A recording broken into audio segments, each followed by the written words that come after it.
शेती, शिक्षण, राजकारण, क्रीडा, मनोरंजन, बातमी तुमची आमची सदैव आपल्या सेवेत.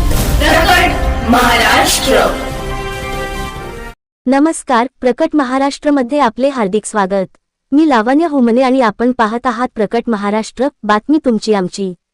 रेल्वे गाडी फेरी वाढविल्या पाहिजे.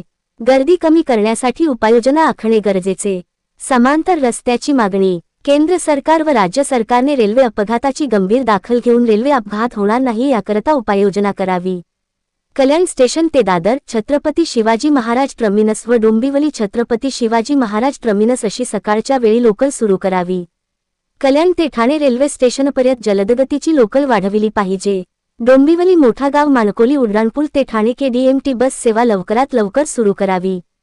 सर्व लोकप्रतिनिधी, रेल्वे संघटना यांनी एकत्र येऊन रेल्वे अपघात होणार नाही याबाबत चर्चा करून उपाययोजना सुचविणे आवश्यक आहे.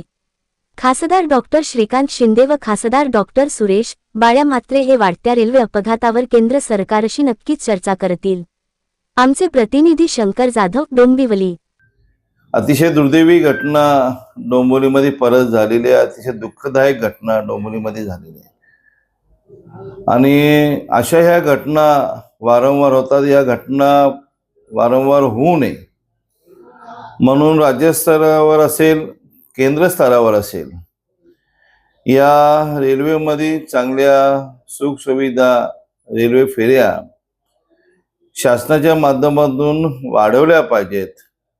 जो सकाळी गर्दीचा माहोल असतो, सकाळी 7 ते 11च्या दरम्यान, हा प्रचंड मोठा मुंबईला जाण्यासाठी चाकरमान्यांची ट्रेनला मोठ्या प्रमाणात गर्दी असते आणि ही गर्दी आटोक्यात आणण्यासाठी आपण काहीतरी उपाययोजना केल्या पाहिजेत. म्हणतो रेल्वेला असलेला समांतर रस्ता असेल आणि तो वर्षानुवर्ष ते समांतर रस्त्याची मागणी.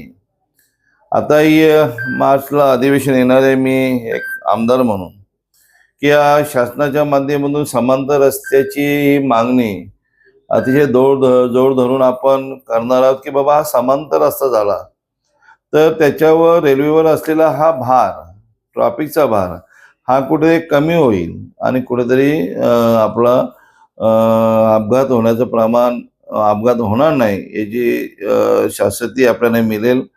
त्याचबरोबर रेल्वेचे काही जे प्रश्न आहेत की कल्याण ते ठाणा या फास्ट गाड्या आपण वाढवल्या पाहिजेत. डोंबिवली ते मुंबई या फास्ट गाड्या आपण वाढवल्या पाहिजेत, जेणेकरून कुठेतरी या ट्रॅफिक किंवा जी गर्दी होते तिथे कुठेतरी कमी होण्याचं प्रमाण होईल आणि या जे अपघात होतात गर्दीमुळे तेही कमी होतील.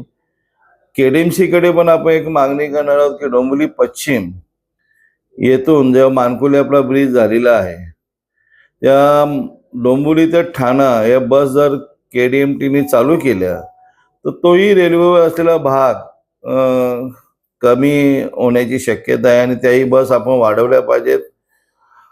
मेट्रोचं झालं खरं तर डोंबिवलीमध्ये जास्त प्रमाणात झालं पाहिजे. म्हणजे कल्याणपासून तर वाशी असेल, माफा असेल, मानखुर्द असेल, या बाजूला जर मेट्रोचं आपण वाढवलं गेलं तर रेल्वेवर असलेला भार हा पण कमी होईल. आणि अशा अनेक समस्या जर आपण त्या बाबतीत बसून सर्वांनी एकत्र केला, लोकप्रतिनिधी असतील, रेल्वेमध्ये जे वारंवार लोकांच्या गरजेसाठी धावून जातात ते सर्व लोकप्रतिनिधी असतील, हे सर्वजण बसून आपण त्या सोडवल्या पाहिजेत. कारण डोंबिवलीमधीलच अशा घटना होतात की प्रचंड मोठ्या प्रमाणात रेल्वेवर गर्दीचा भार असल्यामुळे चाकरमानी मग त्या वेळेला गर्दी करत असतात आणि मग अपघात होण्याची शक्यता असते. असे अपघात होऊ नये म्हणून हे 4-5 जे उपाय ते आपण तातडीने सोडवले पाहिजे, जेणेकरून रेल्वेवर असलेला भार आपला कमी होईल. मग ते केंद्र शासन असेल, राज्य शासन असेल, दोन्ही शासनाने याच्यावर जास्तीत जास्त प्रयत्न करून सोडवले पाहिजेत. राज्य शासन त्याकडे लक्ष द्यावं याकरता आपण मुख्यमंत्र्यांना पत्रव्यवहार करणार आहात का? आणि हा वरती सेंट्रलला प्रश्न गेला पाहिजे याकरता पाठपुरावा करणार आहात? 100% आपण केंद्र स्तरावर ह्याचा पाठपुरावा केला जाईल.